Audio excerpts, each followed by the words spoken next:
Hi, I'm Diorio. Before we get started, let's tune up. Let's take an A first. Get that A and tune it up.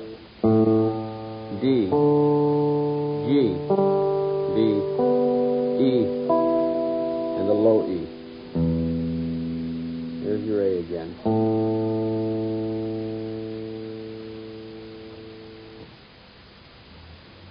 Okay. I'd like to speak to you about bringing forth more of your creative power. And this creative power is tapped more if we go inside of the right side of the brain. So let me briefly give you an idea of what the right side does. It's the intuitive side of our personality. It's the part of our brain that tells us how to do things without words, how to do things with hunches, how to do things by feeling. And this is very important for us to understand musically, because so much of the time what we're doing is playing what we've learned, what we've rehearsed, patterns that we know really well. And we have a tendency not to rely on our feelings so much. So when you tune into the right brain, what you're really doing is just playing your hunches. And the truth of the matter is your hunches are always right. They're always right. If you follow your instincts and you follow your intuitive sense, you'll be okay. But if you use the left side of your brain to try to play music, chances are you're going to come up short, because the left side likes symbols all the time. It wants to know exactly what it's doing. And you can't know exactly what you're doing when you're creating music. That's not the fun of it. That's not really the reality of it. There's an old saying that you don't know that you're creating when you're creating, because if you knew you were creating when you were creating, you wouldn't be creating. Now you can run that back on your tape and figure that out. But the truth of the matter is you just have to tune into what's happening inside of you. Get in touch with that. Too many of us don't. We study too hard and practice too many long hours on scales and arpeggios, which is the most boring thing on the planet Earth. So let's try to get to some music for a change. Now, how do we do that? Well, one of the first exercises that at least works for me is called gesturing improvising, which means that you just go all over the neck of your instrument any way that you want to, anywhere that you want to, playing anything that you want to. Now, just understand that this is creativity at its very basic level. We're not trying to play any great musical composition or a great symphony. We just want to make music. I recommend that you close your eyes, because what you can do is shut off your symbol system by closing your eyes. You don't know you're in the fifth position. You don't know you're in any of your favorite positions. Don't start in your favorite positions, because you're used to them and you're going to fall into old patterns. And this is what you don't want to do. You just want to be able to make some music. Okay? Let's see what happens if we just start playing. This is how I would do it when I wake up in the morning.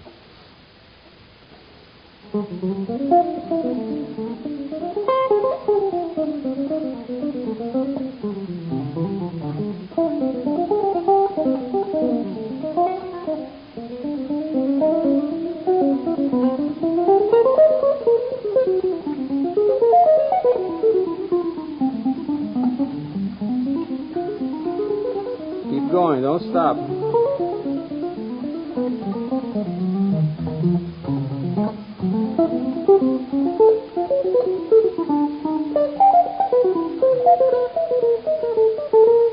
Okay, now I'm used to doing it, so it's not so difficult for me. For those of you who are just starting, try quarter notes. Try simple quarter notes. Try closing your eyes. Why? Because your eyes closed will help you to relinquish that symbol system, as opposed to looking in the fifth position or looking in positions that you're really sure of. So what do? Just sit around and start any place. Just put your fingers down and go for it. But just play quarter notes.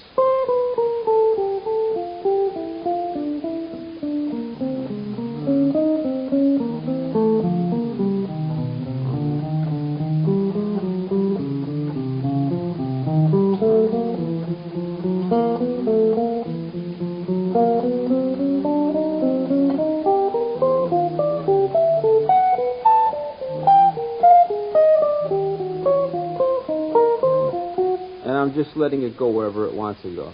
Notice how I started to get myself up into the higher positions. Okay? So if I'm up there and I feel like staying, stay up there and work around there. If you feel like coming back, if your intuition tells you to come back, go for it. It's not really hard. It's really simple. And it's really fun. And the thing about it is, when you get done, you should feel refreshed. Think about this. When is the last time you had fun practicing? When's the last time you had fun playing? And the thing about it is, when you're done, you should feel refreshed, because it's creative. And anything that creative makes you feel good. If you don't feel good, then you've worked too hard at it. Now, why do I tell you all this? Because this is what you have to carry into musical situations when you're playing. You have to be relaxed and you just have to let it come out. Not playing ideas and patterns that you know for sure. That's not being creative. Remember, we're talking about creativity here. We're not talking about something that's set in a pattern. Okay, some of the things that we can do to bring out this creativity, to break the symbol system that we're so used to.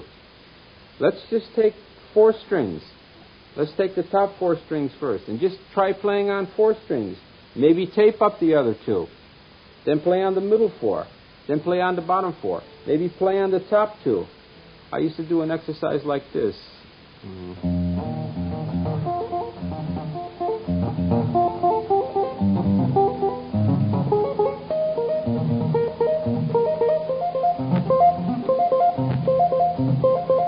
Try to create music on the top E string and the bottom E string. And when I would do it on the gig, people would think it was great. They would say, oh, wow, what's that?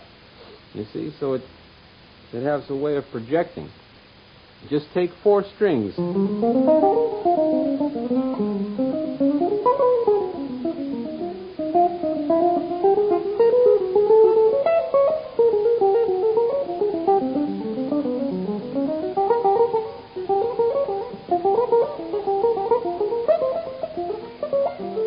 See how bizarre it sounds? That's what we're after. We don't want to make a lot of musical sense. We just want to make some momentum happening.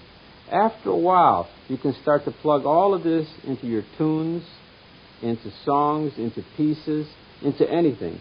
Now, let me give you an example. I'm just going to play off the top of my head. I promise you, I didn't work on this stuff.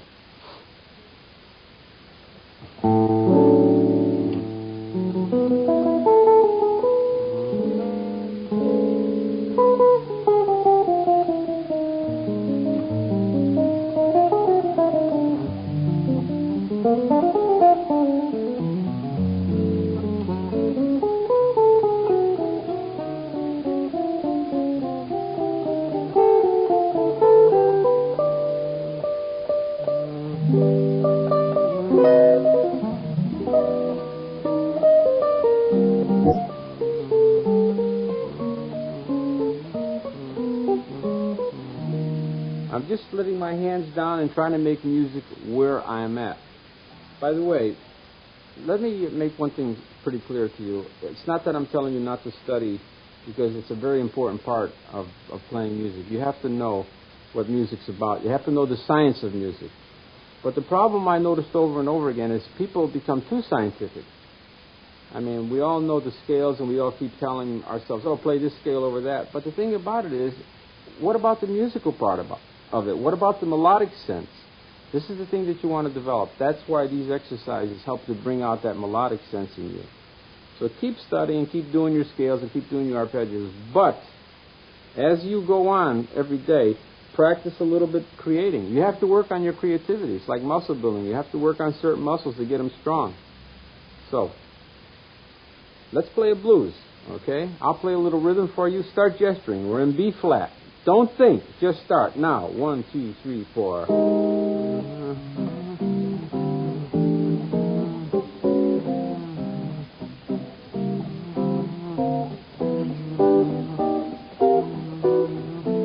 My turn.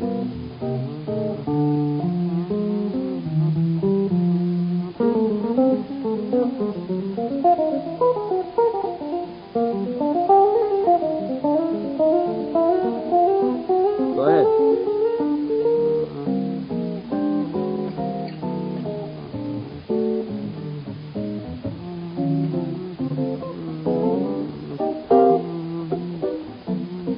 My turn.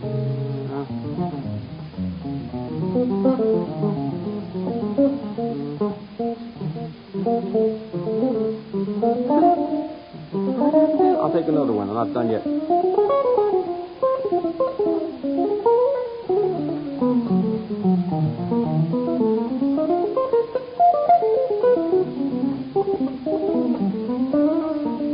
Go ahead.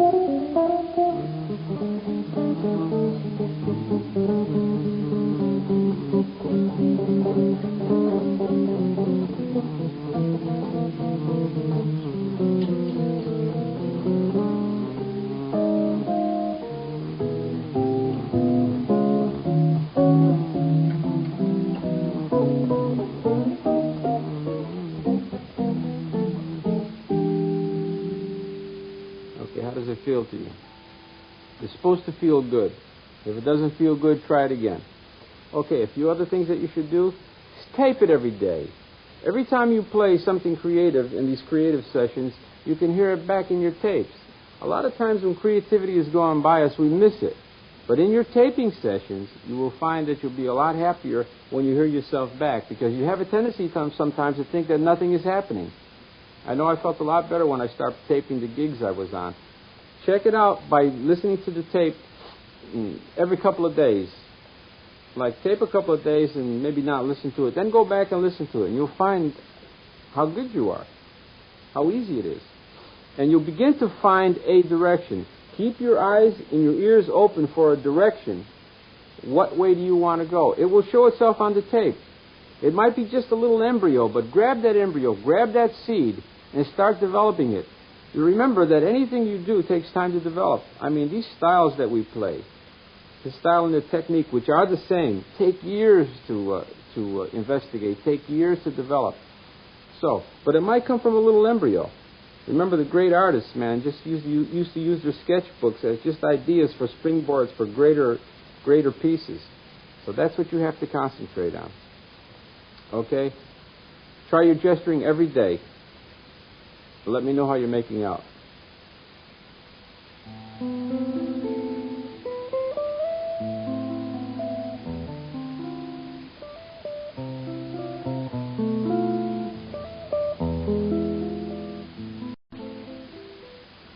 Okay, at this point I'd like to tell you a little bit about motifs. I'd like to compose a tune with you, and a little bit later in the video we're going to have definite things to hand out to you. What is a motif? It's the repetition of a musical idea, really. Something like this.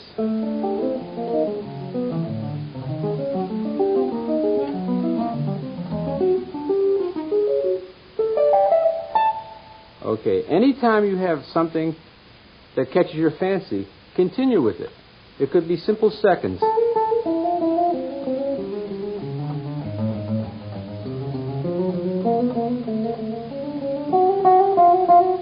Now, what happens is if you continue the motif and listen to the motif, you once again shut off the symbol system that I was telling you about earlier. You no longer rely on what you know. This motif carries you into new areas.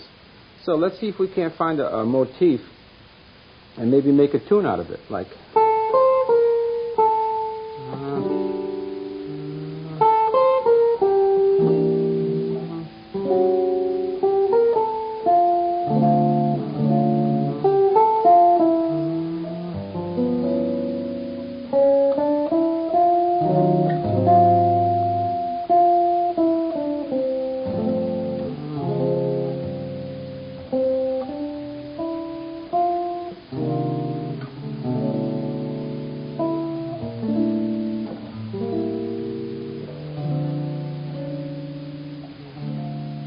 Wow, I'm going to copy that one myself and see what happens. You just wrote a tune. A simple motif.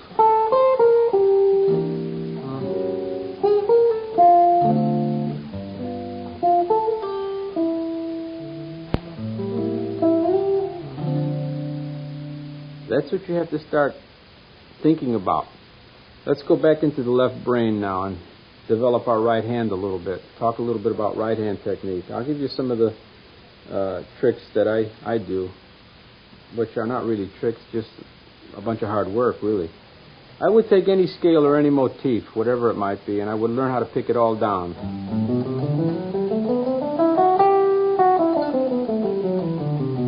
Simple G scale. Then I would play the scale all up picking.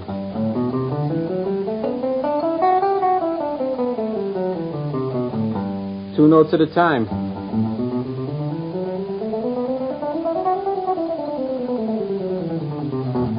Four notes, develops a tremolo.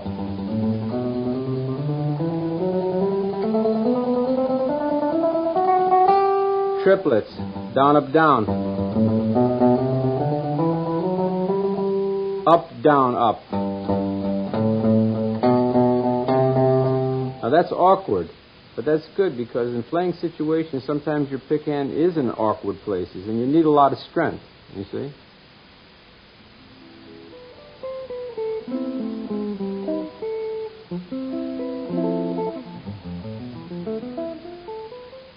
Okay, this is a sweep exercise, actually. I used to do this open string all the time.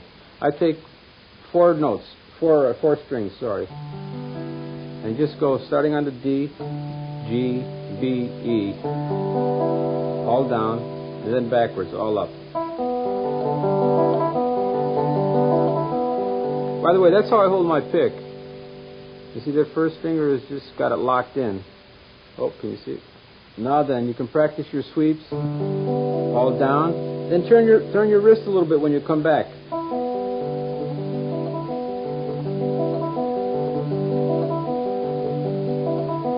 Middle four strings, bottom four.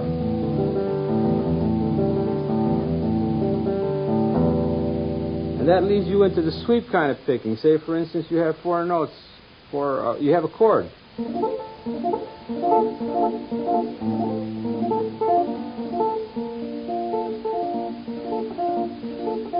Now, when you get it really ripping,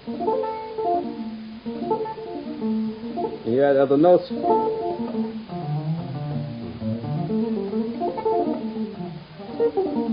and it all comes from beginning to understand how to play those four strings. Learn how to sweep four strings. Learn how to sweep them ascending and descending. And then you can add more strings to your sweeps. For instance, if you take a G minor and you sweep backwards,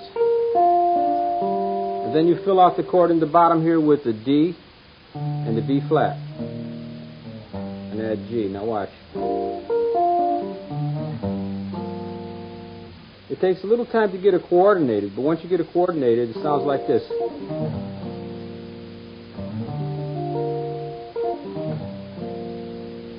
So that's how you start sweeping. You can do complicated chords. This is one of my favorite chords. G minor 11. Now add the D and the B flat on the bottom.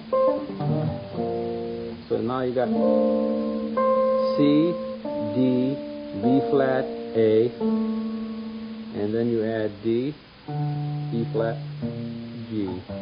So that when you put it together, just remember that you're lining up chord shapes or arpeggio shapes.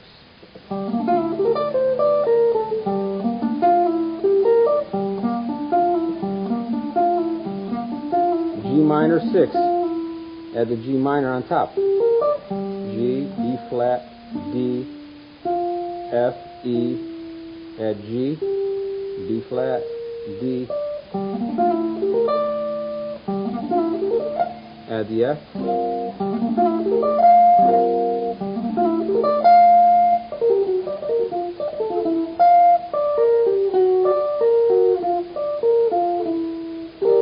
minor, minor major, minor 7, minor 6, all little shapes.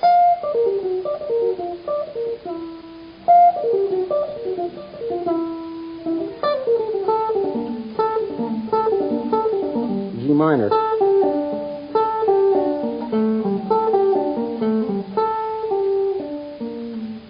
A, pull off the G. Now what you do is sweep backwards on your D, your B flat, and your G.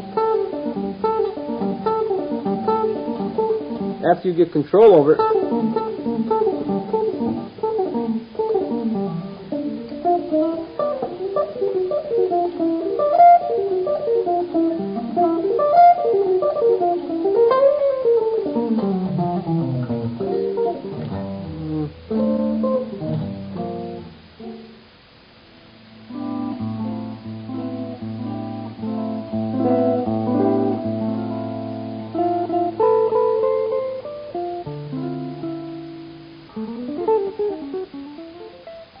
okay, now I'd like to give you some of my music to play and to chew on and have some fun with. Basically, there are a bunch of 2-5-1 progressions, which means in this particular case, I'm in the key of E flat. The 2 chord is F minor 7, the 5 chord is B flat 7, and the 1 chord is E flat major 7, or E flat major 7, flat 5 in this case. Now, 2-5-1 progressions are common in all tunes. In all progressions, you're going to find a 2-5 somewhere. So they're probably the most important progression you should know and learn. Now I have to put my glasses on so I can see the music, and I'll play a bunch of them for you. If you take a look at your screen, we'll go down the line together. Okay, the first one is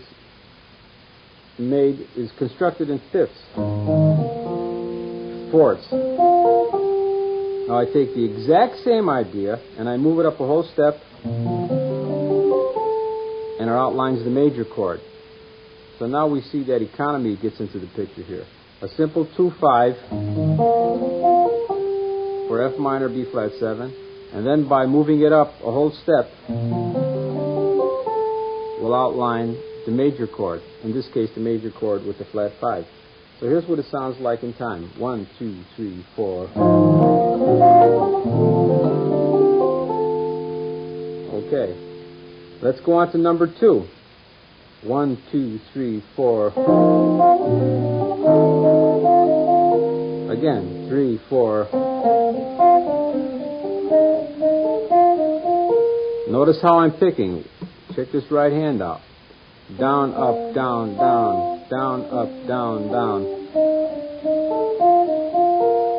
Now, 1, 2, 3, 4. This is number 3. This one is constructed in fifths. This outlines the F minor 7 and the B flat 7. Now, by moving the entire shape up a whole step, it'll outline the E flat major, and in this case, E flat major 7 flat 5. So it sounds like this. In time, it would be 1, 2, 3, 4.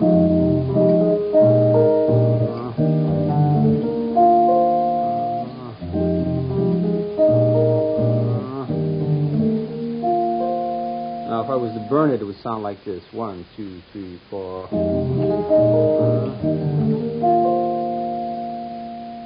Number 4. Listen to it first. Fifths, fourths, fifths. 1, 2, 3, 4.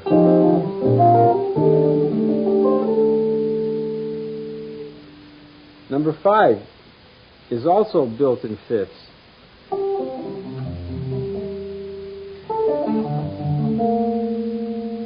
1, 2, 3, 4.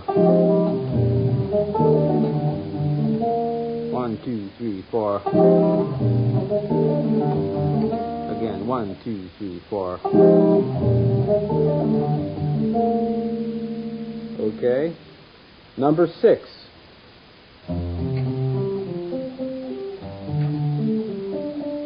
All fifths.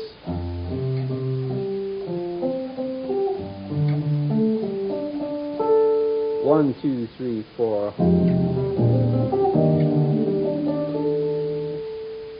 Number 7 is a 2-5-1, but it has a tendency to be inside, outside, and inside, which means that the tonality on the B flat 7 is going to be staggered with some altered notes. In this case, B natural, E natural, and A natural. Okay, the B is your flat 9, the E natural is your flat 5, and the A natural is your major 7. And of course, the A natural is not in the B flat 7 chord, but in this case, we're going towards something. And of course, when you're going towards something, you can play a lot of in-between notes, non-chordal notes. So it sounds like this. I'll play it first.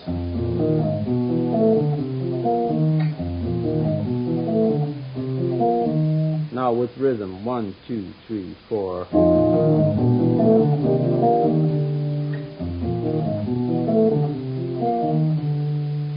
So there's a lick that can take you a little bit outside and still sound like you're playing very melodic. How these ideas came about? Well, I would sit around practicing fourths and fifths, and I decided that I would try to gather some material that I could use instead of just playing exercises. And I find that anytime you learn something, if you hang it on something, then you're able to remember it. If you just sit around playing licks all day and you don't have anything to play them feed them into, well, sometimes you may lose them. And this is the big complaint I hear over and over again. People are telling me, well, I practice all day, but I can't ever play them out. Well, the thing about it is you have to learn it. Put it into a tune right away. Put it into some 2/5 progression. Do anything, but have it so that it's a reference, so that you can refer to it. Okay. Now then, we're going to play some 2/5-1s dealing with D minor, G7, and C. All right. Here's number 1, real slow.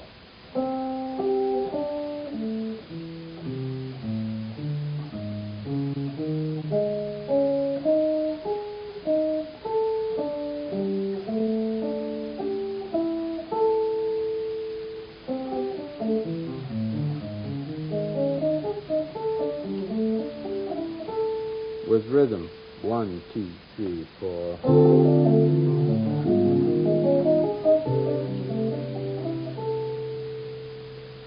Number 2.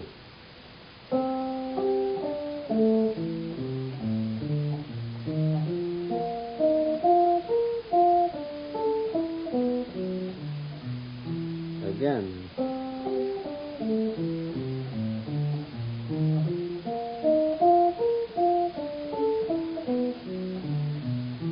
With rhythm. 1, 2, 3, 4.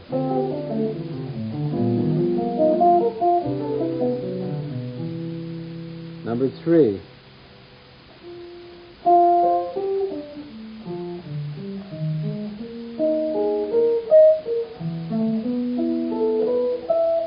Again.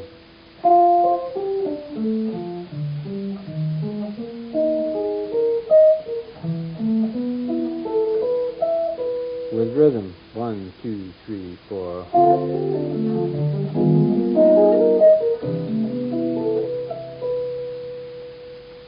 Now, obviously, you're going to have to work on these things so that they're nice and smooth and you can get them up to tempo.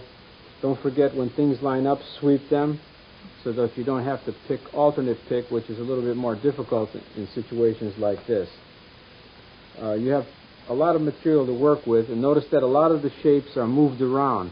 After you get familiar with the material, you'll notice that I repeated ideas. Some might be used for a minor chord, and then I use the same idea for a major chord. Well, that's just what I call economy with ideas. You don't need a million ideas. You just have to know how to use the ideas you have, learn how to move them around. And these couple of pages will teach you how to do that. Get familiar with the music and start turning the music around your own way. Let it be yours.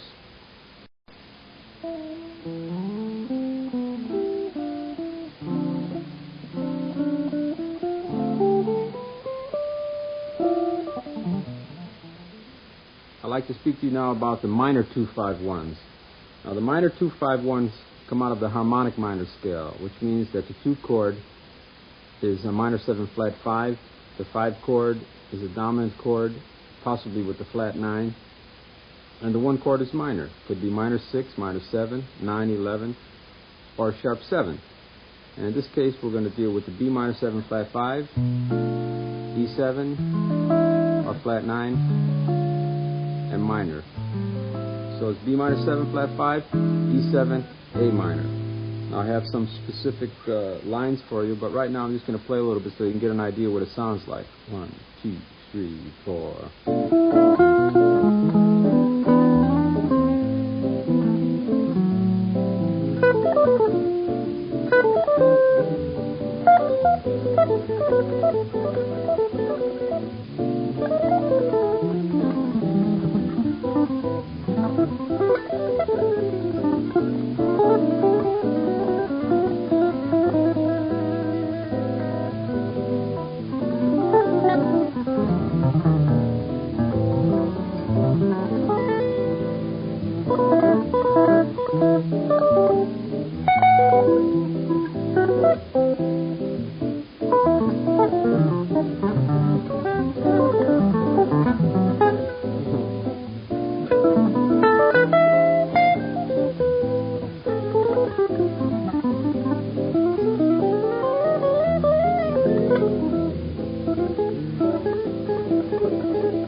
Let's talk about some specific examples now.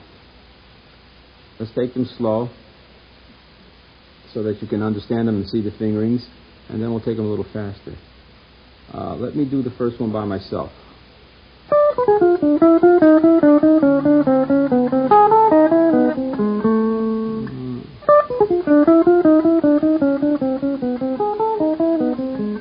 One, two, three, four.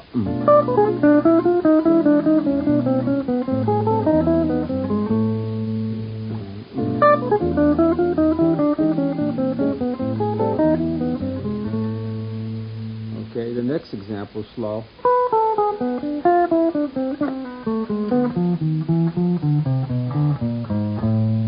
Again.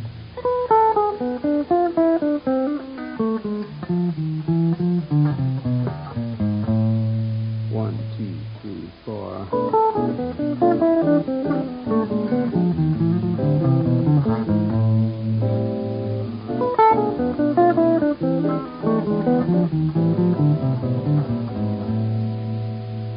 Now the next one, real slow.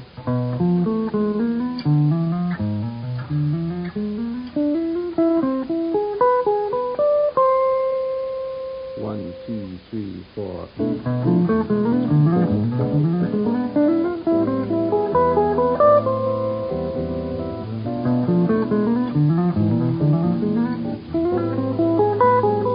Again, 3, 4.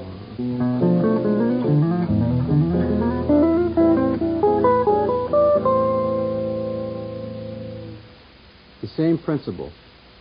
B minor 7 flat 5. This time we start on F. Go up a minor third. Go up a major third. So the starting points F. Go up to A flat. Go up to C. 1, 2, 3, 4.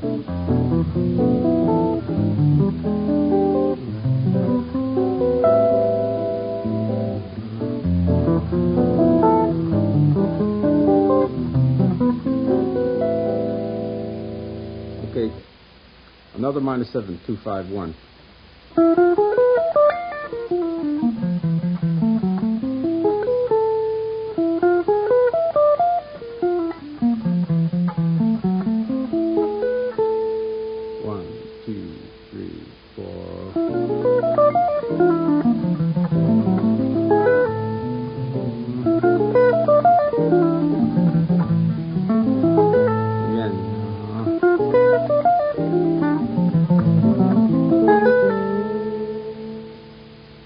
Well, there you have a couple of minor 2-5 licks to turn around and play around for yourself.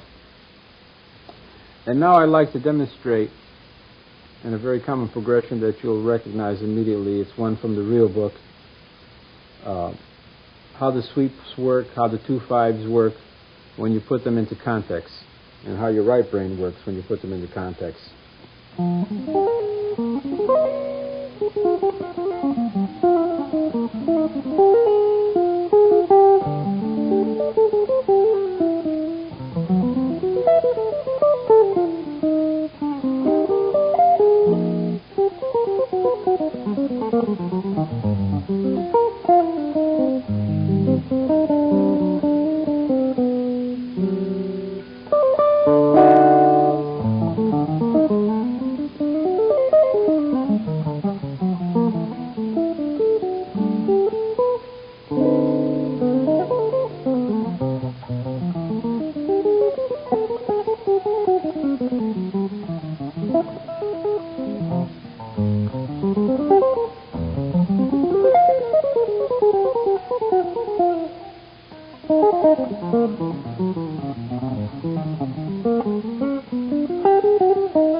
Once again, we're going to go back into the scientific part about music. We're going to talk about how to build a better chord system for ourselves. Let's take a simple chord like a C major 7. Root, 5, major 7, 3 or 10. Simple, everyday, common chord. But when we begin to move fingers around, we begin to get a lot of adjustments and a lot of alterations. For instance, let's just take the B string now. The string our fourth finger is on. And we're going to move it up and down, ascend and descend. Okay, if we move the E to F, it gives us a new sound. We can think of this as some kind of a C major 11 or actually some kind of an F major 7 flat 5. If we raise the F to F sharp, we have the C major 7 with the flat 5. Now let's get back to where we started. Let's lower the E to E flat. Now we have a C minor with a major 7. If we lower the E flat to D, we have a C major 9. If we lower the D to D flat, we have what I call the movie chord, Friday the 13th chord. It's like a C major with a flat 9. I don't know where you would use it, but put it someplace. If you lower the D flat to C, you have a C major 7. What makes this so nice is you have that second. Now, stop at that chord for a minute and start building from that chord. You've got a real powerful chord, right? Look for the flat 5 in that chord. Lower the G to G flat.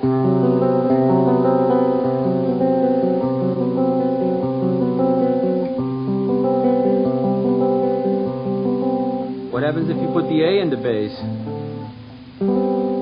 Wait a minute, let me lower the G to G flat. Now, looks like some kind of A minor 6 too, or A minor 9 with the 6, or A minor 13. That means we can put an A in the bass. Right, so just move your C to A, and you've got a real nice fat A minor 6, or A minor 13, or actually some kind of D chord. Put the D in the bass, have a D13. Add the F up on top, and you got a really nice sounding D13 with a sharp 9. If you think of it without the D, you've got an F sharp minor 11 flat 5. Put the F sharp in the bass. Just by moving one simple finger got me into all those new chord changes. Now let's get back to where we started. This time we're going to move the G string. We're going to ascend with the G and descend with the G. So here we are again. C, G, B natural, C. You raise the B natural to C. And you have an everyday C major chord. Raise the C to C sharp. And you got some kind of a C chord. I think of it as C7 flat 9, although there's no B flat in it. But it could be thought of as some kind of C7. C major, flat 9, C7, flat 9. Okay, one more. C sharp to D. C major 9. Okay, go back to where you started. Lower the B to B flat. You have C7. Lower the A, the B flat to A. C major 6. C with a sharp 5, open G, C major. Let's get back to C7 again. Anytime you have a dominant chord, you can alter that dominant chord. So, if you raise the C7 and make the E F sharp, now you have C7 with the flat 5. Get back to where you started, lower the G to G flat, there's another C7 flat 5. So you have two altered chords from the dominant. You can make a 13 out of this too by raising the G to A. Now you have a C13 with sharp 11.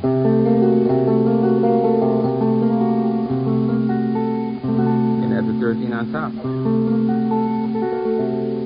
Okay, get back to where you started. Let's take the D string. You can raise the G to G sharp. You got a C major with a sharp 5. All right, the G sharp to A, C major 13. Get back to where you started. Lower the G to G flat. C major 7 flat 5. Lower the F, the G flat to F. And you have some kind of an F major chord actually. You have an F major 7 with the flat 5. Lower the F to E, C major. This is an interesting chord because it has E flat and E in it. That's another one of those movie chords. Then release E flat to D, you have C major.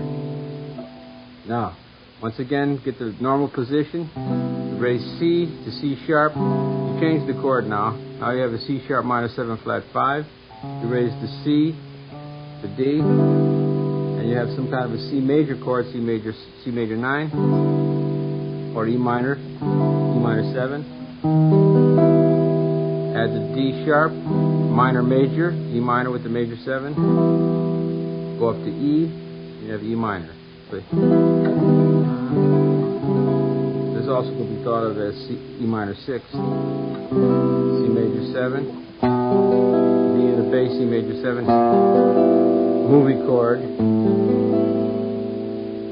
Some of them get very muddy, but the idea is that when you begin to move fingers on any chord, you're going to change the chord, and you're going to start to find new chords. Now, remember that because the guitar is set up in sets of 4s sometimes, and in this case it is root major 7, root 5 major 7 3, and you can get the same thing up here, root 5 major 7 3. So everything I did here, moving all my fingers around, I can do exactly up here.